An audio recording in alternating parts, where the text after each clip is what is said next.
Brought to you by NBC bearing, भारताची पहिली bearing उत्पादक। मुख्यमंत्री फडणवीस आणि एकनाथ शिंदेंची काल 15 ते 20 मिनिटे चर्चा। नाराजीच्या चर्चा सुरू असताना अमृता फडणवीसांच्या कार्यक्रमात शिंदे फडणवीसांच्या दिलखुलास गप्पा। एकनाथ शिंदे आणि आमच्यात कोणताही दुरावा नाही, आम्ही एकमेकांशी चर्चाही करतोय। शिंदेंबाबतच्या दुराव्याच्या वृत्तावरून मुख्यमंत्री देवेंद्र फडणवीसांची प्रतिक्रिया। अमित ठाकरेंकडून नेरूळमध्ये शिवरायांच्या पुतळ्याला अभिवादन। पुतळा अनावरणाप्रकरणी दाखल झालेल्या गुन्ह्याची नोटीस अमित ठाकरेंनी स्वीकारली। मुंबई भाजप अध्यक्ष अमित साटम यांना धमकी। स्वतःला काँग्रेस कार्यकर्ता म्हणवणाऱ्या अनामत खान नावाच्या व्यक्तीकडून फेसबुकवरून धमकी। काँग्रेसच्या असलम शेख यांच्या कार्यालयाबाहेर आज भाजप युवा मोर्चाचं आंदोलन। मंत्री लोढांना जीवे मारण्याची धमकी दिल्याच्या भाजपकडून निषेध। काँग्रेस भाजप कार्यकर्ते भिडण्याची शक्यता। पंकजा मुंडेंचे पीए अनंत गर्जेंच्या पत्नीची आत्महत्या। आत्महत्येस प्रवृत्त केल्याप्रकरणी पती अनंत गर्जे, नणंद आणि दीर अजय गर्जेंवर गुन्हा दाखल। महाराष्ट्रात डोकं सुन्न करणाऱ्या घटना घडतायत। पीए असला तरी कारवाई करा असं किमान पंकजा मुंडेंनी म्हणावं। गौरी गर्जेंच्या आत्महत्या प्रकरणावरून अंजली दमन यांची प्रतिक्रिया। भोरमध्ये अजित पवारांची सत्ता पण मुख्यमंत्री फडणवीसच। प्रचार सभेत मंत्री चंद्रकांत पाटलांचं विधान। भाजपनं भोरमध्ये मटका किंग उमेदवाराला उमेदवारी दिल्याचा शंकर मांडेकरांचा आरोप। ज्या वॉर्डात मतं कमी पडतील त्यांनी ठरवून ठेवावं, आपलं काही खरं नाही। नेगेटिव्ह चर्चा करणाऱ्यांची खैर नाही।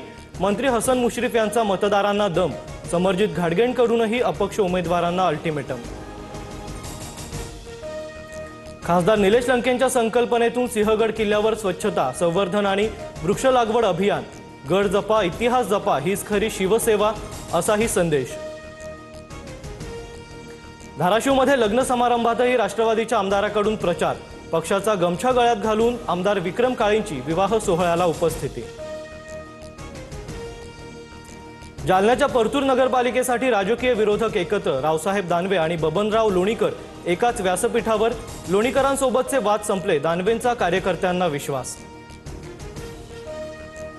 मुंढवा जमीन गैरव्यवहार प्रकरणी शीतल तेजवानीला खारगे समितीची पुन्हा नोटीस। सोमवारी खारगे समितीसमोर हजर राहण्याची शक्यता।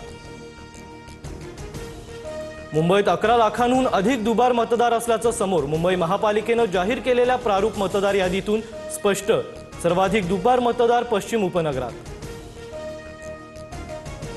डोंबिवलीत शिंदेंच्या सेनेची बॅनरबाजी चर्चेत। आमचं काम बोलतं स्लोगनद्वारे फोडाफोडीच्या राजकारणावर निशाणा। श्रीकांत शिंदे यांचा विकासाकडे कल अशा आशयाचा मजकूर। कोल्हापुरात टीईटी पेपर फोडण्याच्या तयारीत असणारे 9 जण पोलिसांच्या ताब्यात। स्थानिक गुन्हे अन्वेषण शाखा आणि मुरगुड पोलिसांची संयुक्त कारवाई। पुण्यात बिबट्याच्या दहशतीमुळे नागरिकांचं पिंजऱ्यात बसून आंदोलन। बिबट्याचा तात्काळ बंदोबस्त करा, भौरा वस्तीतील नागरिकांची वनविभागाकडे मागणी। बीडच्या पाटोदा तालुक्यातील दासखेड फाट्याजवळ कारची दुचाकीला धडक। अपघातात मराठा आंदोलकाचा मृत्यू। 4 चाकी गाडीवर अण्णा असा मजकूर। सोशल मीडियातून घातपात झाल्याचा संशय व्यक्त। नीरव मोदीच्या महागड्या गाड्यांचाही लिलाव होणार। ईडीनं जप्त केलेल्या गाड्यांच्या लिलावाला विशेष पीएमएलए कोर्टाकडून परवानगी। दक्षिण आफ्रिकेच्या खालच्या फळीतील फलंदाजांनी टीम इंडियाला झुंजवलं। दुसऱ्या कसोटीच्या पहिल्या डावात दक्षिण आफ्रिकेच्या 477 धावांवर 9 wickets. Brought to you by NBC bearing, भारताची पहिली बेअरिंग उत्पादक।